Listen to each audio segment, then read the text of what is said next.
สมาหากินพี่น้องเอ้ยคนรอตึกแฮโอ้เป็นบ่เนาะคือเก่งแท้วิธีจับแฮหากินเป็นพี่น้องเอ้ย9 ปี10 ปีสิซ้ำได้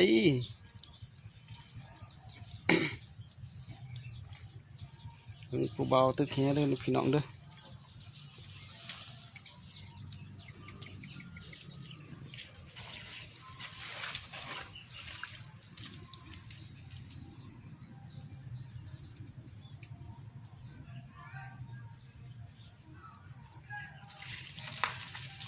โอ้โห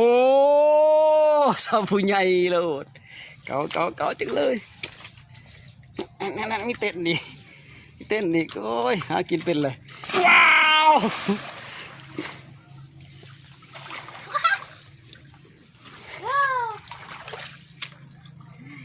ได้อีบ่เนาะได้ร้ายได้แหละพี่น้องเอ้ยทายบ่ทันนี่คนรอตึกแฮ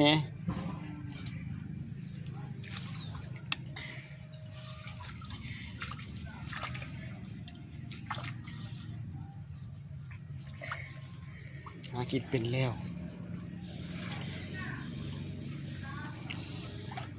ภูมิปัญญาบ้านนอกเฮาโอ้โห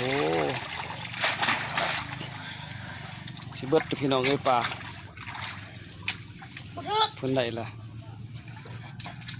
นี่ไปเบิ่งนี่ครูเพิ่นได้ทายบ่ทันได้ต้นนี่ผลงานพี่น้องเอ้ยผู้บ่าวหน่อยตึก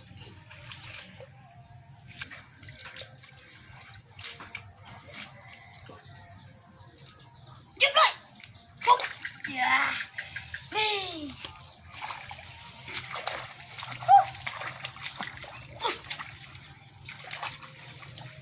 ใช่เลยพอแล้วพี่น้องเอ้ยว้าว มันมาพอแล้วใช้ได้ปิดคลิปเป็นที่ฝากกดแชร์กดติดตามหน่อยเด้อในเฮียนบ้านนอกนักเรียนมันนอกคือเฮานี่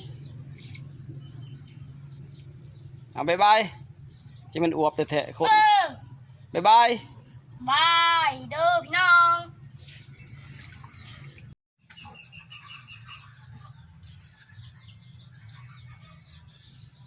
มาเผยทางบ้านน้ำคอยให้เสือปลาไม่ได้หอนที่นี้